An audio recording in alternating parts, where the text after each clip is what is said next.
오늘 도착한 사연도 바로 함께 읽어보도록 하겠습니다. 선생님 안녕하십니까? 자칭 주식 고수, 하지만 바이오 앞에선 겸손해지는 투자자입니다.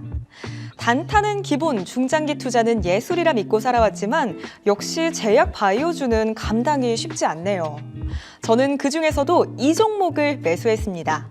나름 올라갈 거라 생각하고 잡았는데 이놈의 바이오는 언제 빛을 볼지 모르겠습니다. 바로 알테오젠인데요. 매수가는 38만 2천 원, 비중은 25%입니다. 알테오젠은 한때 제2의 삼성 바이오로직스 소리를 들으며 주목받았죠. HLB와 함께 대표적인 항암 바이오 기업으로 거론되며 특히 피하 주사 제형 변경 기술로 글로벌 기술 수출 기대감을 높였습니다. 하지만 최근 주가는 그 기대감에 미치지 못하고 있습니다. 한동안 40만 원 선을 돌파하다가 다시 30만 원 중반대로 내려앉았죠. 이유는 역시 기술 수출 지연입니다. 이미 몇 차례 기술 이전 계약을 맺었지만 구체적인 로열티나 추가 계약 소식이 들리지 않으면서 시장의 인내심이 한계에 다다른 듯합니다. 바이오 투자자들끼리는 늘 말하죠. 기술 수출 하나만 터지면 주가 2배는 간다. 하지만 문제는 언제 터지냐는 거고 그걸 기다리다가 계좌가 녹아버리는 경우가 많습니다. 최근 분위기를 보면 글로벌 제약사들이 바이오 시밀러보다는 오리지널 신약 개발에 더 집중하는 경향이 강해졌습니다. 이게 알테오젠에는 독일 수도, 오히려 신약 회사들이 자기 약을 피하 주사로 바꾸려 할 수도 있다는 기대감도 있습니다. 하지만 그 기대가 현실이 될지는 알 수가 없죠. 고수라면 버텨야 할까요? 아니면 존버는 미련한 선택일까요? 제약 바이오주는 기술 수출 하나에 운명이 갈린다는 걸 잘 아는데 지금이라도 비중을 줄이는 게 맞을지 아니면 더 사서 기다려야 할지 고민됩니다. 선생님, 제약 바이오 업황과 함께 알테오젠의 가격 대응 전략 어떻게 가져가야 할까요? 이렇게 사연 주셨고요. 알테오젠 관련해서 고민이 정말 깊으신 것 같아요. 우선 이 제약 바이오 섹터의 전망부터 여쭤보려고 하는데 이 사실 제약 바이오 섹터가 다 함께 가기보다는 최근에는 개별 호재로 또 움직였잖아요. 이 종목군들 앞으로 전망은 좀 어떨까요?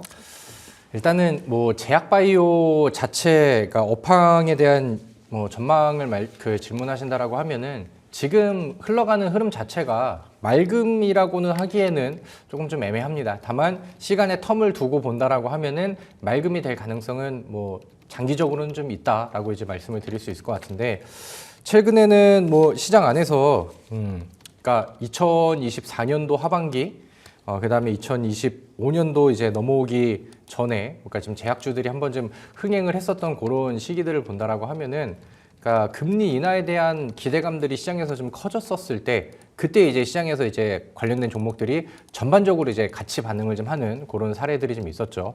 근데 지금 금리 정책, 금리 인하를 좀 한번 진행을 하긴 했는데 앞으로 이제 금리 정책에 대한 부분들이 그러니까 기존에 뭐 2025년도에는 한 번, 3번, 4번 이렇게 내릴 거야 이런 기대감들이 있었다라고 하면은 이제는 2번 정도로 이제 해야 될 것 같은데 이거 한 번도 힘들지 않을까? 지금 이렇게 이제 흘러가고 있어요. 지금 트럼프 관세에 대한 리스크들, 그다음에 미국 안에서도 이제 경기 지표들이 상당히 좀 부담스럽게 이제 내용들이 나오고 있는데 그런 부분들이 이제 그 기대감을 좀 키워주는 과거의 흐름을 따라가진 않고 요즘엔 연준 안에서는 뭐 이제 금리 인하에 대한 이제 좀 어떻게 보면은 뭐 기대감보다는 좀 약간 확신에 차서 지금은 뭐 2번도 힘들어 이런 식으로 계속해서 좀 언급을 하다 보니까 시장 안에서는 요런 그러니까 금리 정책으로 인한 제약주들의 전반적인 반등 사례 이런 기대감들이 많이 좀 소진이 되지 않았나 이렇게 이제 생각을 합니다.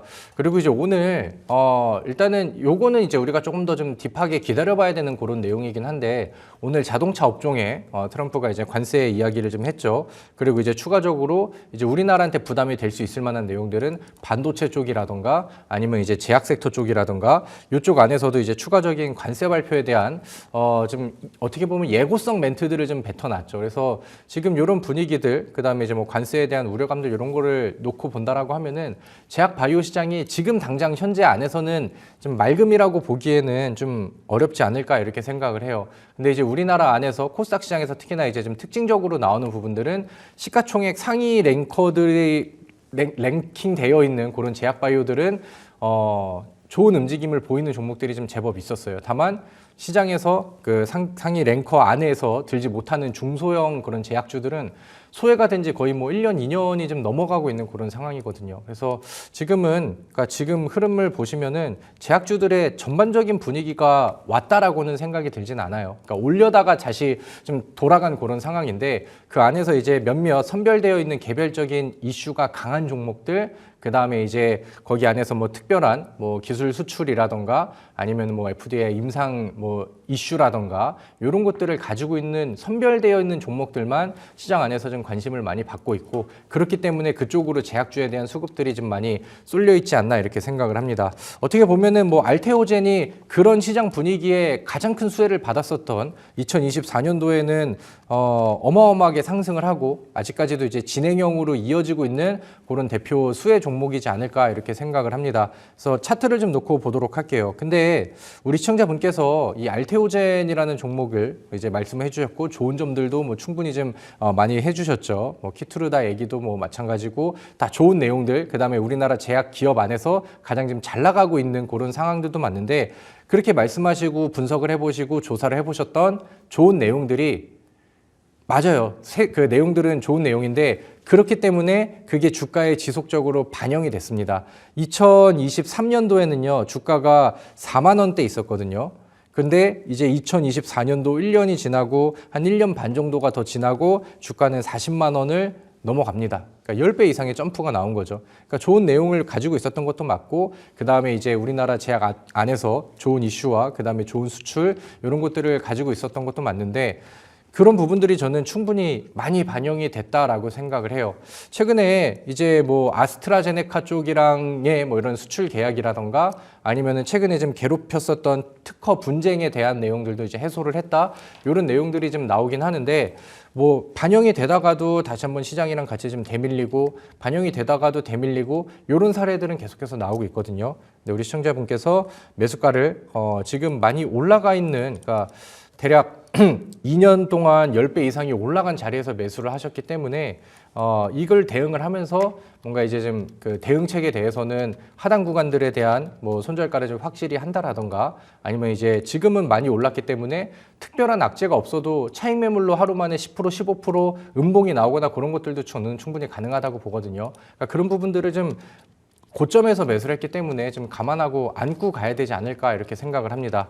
자, 아무튼 뭐 결론적으로 지금 우리 제약바이오주들은 선별적인 움직임을 보인다라고 했죠. 그리고 거기에 우리나라 제약 안에서 가장 큰 이슈를 가지고 있는, 가장 큰 기대감을 가지고 있는 기업인 거는 맞습니다. 다만 주가는 충분히 많이 올랐기 때문에 혹시나 이제 뭐 다시 추세가 꺾이거나 그 다음에 아래쪽으로 이제 내가 선정해 놨었던 저점을 이탈한다라던가 그런 내용들이 나온다라고 하면은 좋은 내용들이 이어지고 있다 하더라도 그 내용과 반대로 차익 매물이 떨어질 수 있기 때문에 우리는 좀 하단 대응을 확실하게 좀 잡고 대응할 필요가 있겠다라고 생각을 합니다. 그래서 일단은 손절가를 먼저 말씀을 드리는데 지금은 조금은 더 기다려 보시고 시장 자체가 좀 같이 밀리고 있는 그런 상황이다 보니까 그런 것들을 좀 기다려 보시고 하단으로 30만 원으로 잡아드리도록 할게요. 지난번에 매물대와 그다음에 저점이 형성됐었던 기술적 위치거든요. 그래서 여기를 이탈하게 된다라고 하면은 제가 아까 말씀드렸던 이유가 그렇게 큰 것 같지 않은데 또 급락이 나오는 이런 사례들이 충분히 좀 나올 수 있다라는 부분들을 좀 인지를 하고 가시면 좋지 않을까 이렇게 생각을 합니다. 그리고 지금 제가 말씀드렸던 30만 원이 이탈되지 않는 선에서는 일단은 목표가를 45만 원 부근으로 좀 잡아놓고 여기 안에서 뭐 좀 좋은 그림들이 나오면은 이제 뭐 비중 조절을 좀 하시는 게 좋겠다라고 생각을 하고요. 그리고 이제 45만 원을 두드린다라고 하면은 지난번에 만들어놨었던 전고점을 다시 이제 두드리는 사례가 되거든요. 그럼 여기에서는 그때 이제 분위기가 어떻고 돌파를 나올 만한 수급과 거래량을 보여주고 있는지 그런 것들을 이제 재차 상담을 좀 해보시면 좋지 않을까라고 생각을 합니다. 상당히 많이 올라간 차트죠. 주봉상 차트인데 바닥에서부터 이렇게 추세를 그려보면은 흔히 우리가 말하는 이제 쌍봉형 패턴이 지금 만들어지는지 아니면 N자형 패턴이 만들어져가지고 추가적인 돌파가 나오는지 그거에 대한 숨고르기가 나오고 있는 기술적인 측면인 것 같습니다. 그렇기 때문에 이 쌍봉이 완성이 될 수 있을 만한 30만 원 이탈 안에서는 우리가 충분히 좀 현실적으로 대응을 해야 된다라고 말씀을 드리도록 하겠고요. 지금은 그 이후의 반응들이 다시 한번 또 기대감으로 오는지 조금 더 좀 기다려 보시면 좋겠다. 이렇게 정리를 하도록 하겠습니다. 네, 전망이 마냥 좋다고 얘기하기는 힘든 지금 타이밍입니다. 트럼프의 관세에 대한 이슈도 있고요. 금리 정책 자체도 이 제약바이오 섹터에 긍정적이진 않다고 말씀 주셨는데요. 우선 알테오젠 개별적으로 봐보자면 우리 사연자분께서 꽤나 고점에 진입하셨습니다. 그렇기 때문에 손절가를 확실하게 잡고 대응하는 게 가장 중요하겠는데요.